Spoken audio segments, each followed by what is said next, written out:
느헤미야 1장 4절부터 5절 말씀입니다. 느헤미야가 여호와 하나님께 기도하는 내용으로 되어 있습니다. 먼저는 이제 느헤미야가 이스라엘 민족의 아픔에 공감하는 내용입니다. 느헤미야 1장 4절, 내가 이 말을 듣고 앉아서 울고 수일 동안 슬퍼하며 하늘의 하나님 앞에 금식하며 기도하여. 자, 이제 예루살렘의 이 비참한 상황, 예루살렘에서 유다인들이 당하는 그 비참한 고통을 듣고 나서 느헤미야는 주저앉아서 울었습니다. 그는 유다인들, 그러니까 자기 동족 이스라엘 민족의 고통을 자신의 고통으로 받아들인 것이죠. 이렇게 공감할 줄 알았다는 거예요. 이 공감할 줄 아는 느헤미야를 하나님이 사용하신 거예요.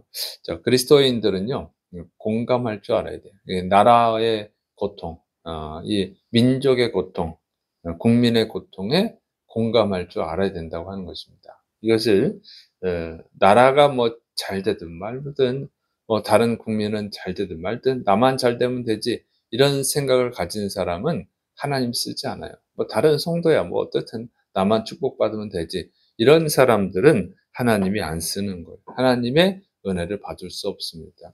하나님의 은혜를 베푸는 사람은요, 다른 사람의 고통에 공감할 줄 아는 사람인 거죠. 그래서 마태복음 25장에 보면 이제 예수님께서 천국 갈 자와 지옥 갈 자를 구분하시는 심판하실 때 성도 중에 지극히 작은 자 하나에게 선행을 한 것이 곧 예수님께 한 것이다 하고, 그들은 천국에 보내고, 성도들 중에 지극히 작은 자 한 사람에게 선행을 베푸지 않는 것은 곧 나한테, 그러니까 예수님께 선행을 베푸지 않은 것이다 하고 지옥에 보내는 내용이 나오죠. 그리고 이 부자와 거지 나사로 그 비유를 보면, 거지 나사로가 그 부자 집에 가서 음식 쓰레기라도 얻어 먹으려고 했는데 그 부자는 하나도 베풀지 않았음을 기록하고 있습니다. 이게 공감할 줄 모르는 사람들은 은혜를 못 받아요. 예수님은 그 아픔에, 성도들의 아픔, 나사로가 죽었을 때도 아파하고 눈물을 흘리시고 이런 모습들을 보이거든요. 주님은 우리 아픔, 여러분의 아픔에 공감하는 줄을 믿으시길 축원합니다. 그래서 공감할 줄 아는 사람을 쓰신다는 거예요.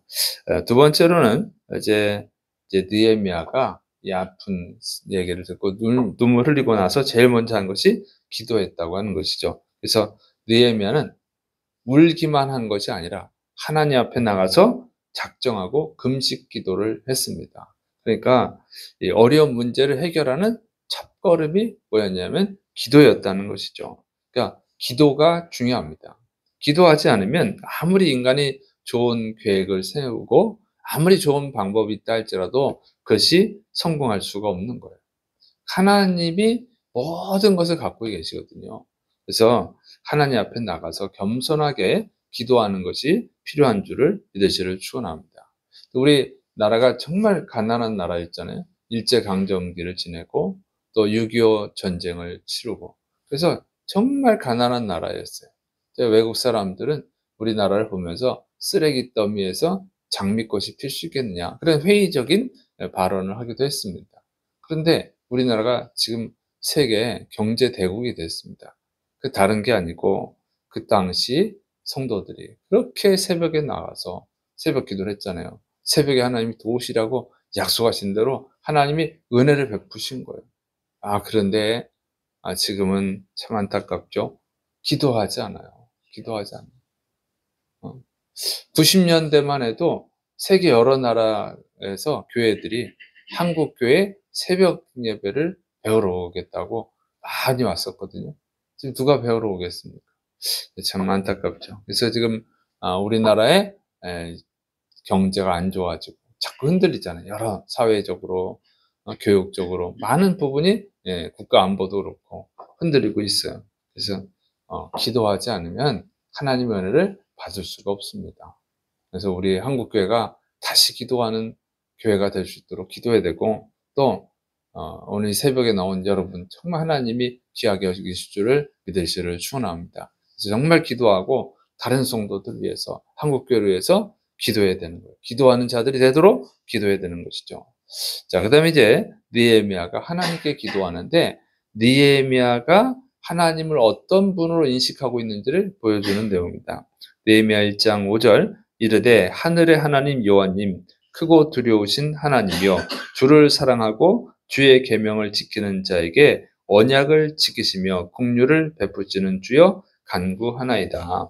자, 성도들이 기도할 때 어떻게 기도합니까? 보통 하나님 이렇게 또는 하나님 아버지 이렇게 하잖아요. 근데 느헤미야는 그냥 되게 단순하게 호칭하는 게 아니라 5가지 형태로 호칭을 하고 있음을 알 수가 있습니다. 그래서 먼저 하늘의 하나님, 그러죠. 하늘의 하나님. 하늘에 계신 분이다는 거죠. 그래서 하늘은 가장 높은 곳이에요. 그래서 하나님은 온 우주 만물 중에 가장 높은 분이다. 온 우주 만물을 창조하고 다스리시는 분이니까 그러죠. 하늘에 있는 분은 인간은 있을 수가 없잖아요. 하늘에 있을 수가 없잖아요. 이 초월적 존재죠. 초월적 존재. 그러니까 신이라는 거예요. 신. 그래서 느헤미야는 하나님이 인간과 온 우주 만물을 창조하신 신이라고 하는 것을 알고 분명히 알고 또 주권자임을 알고 기도하고 있다는 것이죠. 그다음에 이제 여호와라고 그랬어요. 여호와. 히브리어 언어로는 이제 야훼라고 하는데 이제 우리 한글 성경은 이제 여호와로 이제 번역을 했죠. 그래서 여호와는 하나님의 이름인데 나는 스스로 있는 자다 이런 뜻이에요. 근데 이 스스로 있는 자가 의미하는 것은요. 스스로 있을 수 있는 존재는 없거든요. 그러니까 신이죠. 그리고 전능한 존재죠. 그리고 영원한 존재 이런 의미가 되어 있습니다. 또 이제 다른 신들, 그러니까 인간이 조각해낸 신이 아니에요. 우상이 아니에요. 응? 인간이 막 상상으로 해가지고 만들어낸 허상의 신이 아니다 그 얘기예요. 이것은 여호와는 다른 헛된 우상들, 인간이 상상으로 만들어낸 신들, 조각품하고는 전혀 다른 진짜 신이라는 의미예요. 진짜 신. 그래서 다른 우상들과 구별되는 그 진짜 신이라는 뜻입니다. 그래서 이게 고유명사죠. 하나님의 고유명사. 그래서 그냥 하나님이라고 하는 그 단어는 우리가 이제 우리식으로 만든 거고 그냥 영어로 번역하면 갓이란 말이에요. 그냥 신이란 말이에요. 근데 이 여호와는 그 신의 이름이에요. 성경의 하나님, 성경의 신을 의미하는 고유명사입니다. 그래서 다른 우상들과 구별하는 그런 고유명사예요. 그다음에 이제 크고 두려우신 하나님 이렇게 말하죠. 크고 두려우신 하나님. 세 번째로 이제 느헤미야는 크고 두려우신 하나님이라고 했습니다. 그러니까 하나님은 함부로 대할 분이 아니라는 거예요. 온 우주에서 가장 크신 분, 가장 높으신 분이에요. 그러니까 인간을 비롯해서 온 우주 만물에서 가장 높으신 분이고 그분은 또 심판자잖아요. 두려워해야 된다고. 심판자이기 때문에 경외할 대상인 거죠. 경외할 대상.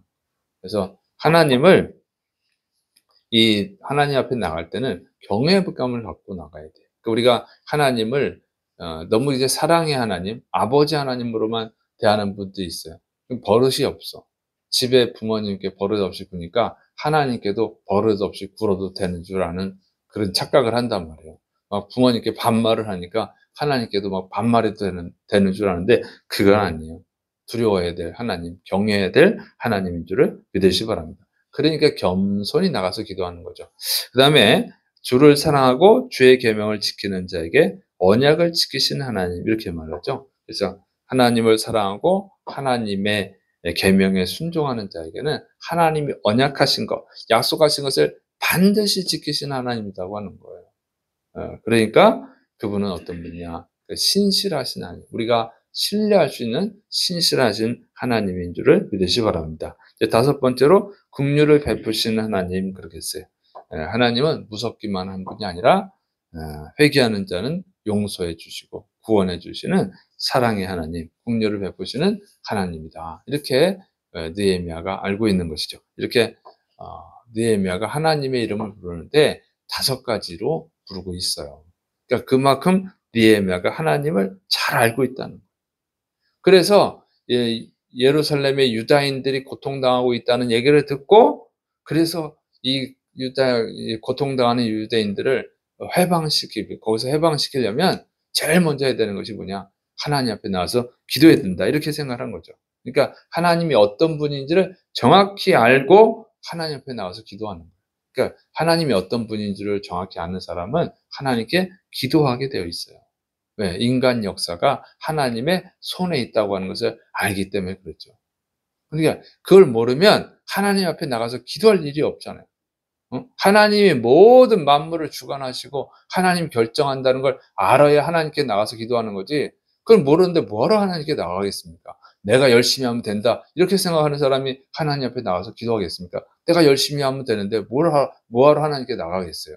그러니까 내가 아무리 열심히 해도 하나님의 은혜를 베풀지 않으면 안 된다 이렇게 믿는 사람이 하나님 앞에 나가서 기도하는 거예요. 그러니까 하나님을 바르게 알면 그냥 자동으로 기도하게 되는 것입니다.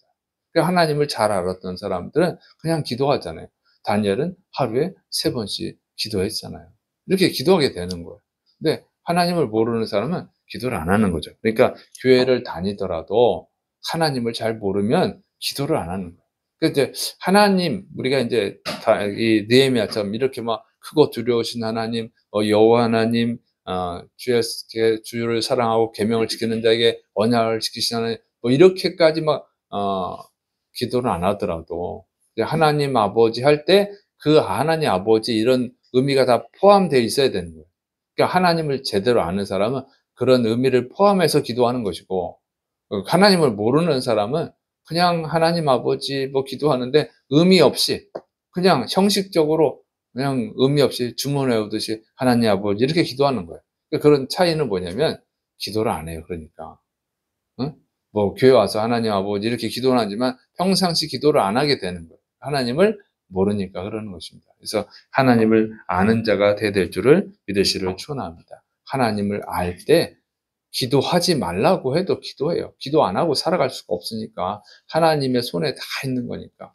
그래서 하나님을 바르게 알아야 될 줄을 믿으시를 축원합니다. 그리고 이 제일 먼저 기도하는 거룩한 습관을 가져야 돼요. 그럴 때 정말 하나님의 은혜 속에서 살아가고 놀라운 축복을 받고 또 하나님께 귀하게 쓰임 받을 수 있습니다. 이 새벽에 나온 여러분이 정말 하나님께 기도하는 거룩한 습관을 가져서 정말 하나님께 복받고 귀하게 쓰임 받기를 축원합니다. 기도하겠습니다. 사랑이 많으신 하나님 아버지, 오늘도 우리에게 생명의 말씀을 주시니 감사드립니다.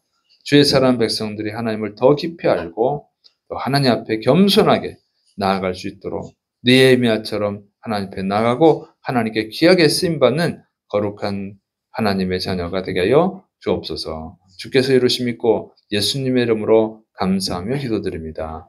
아멘.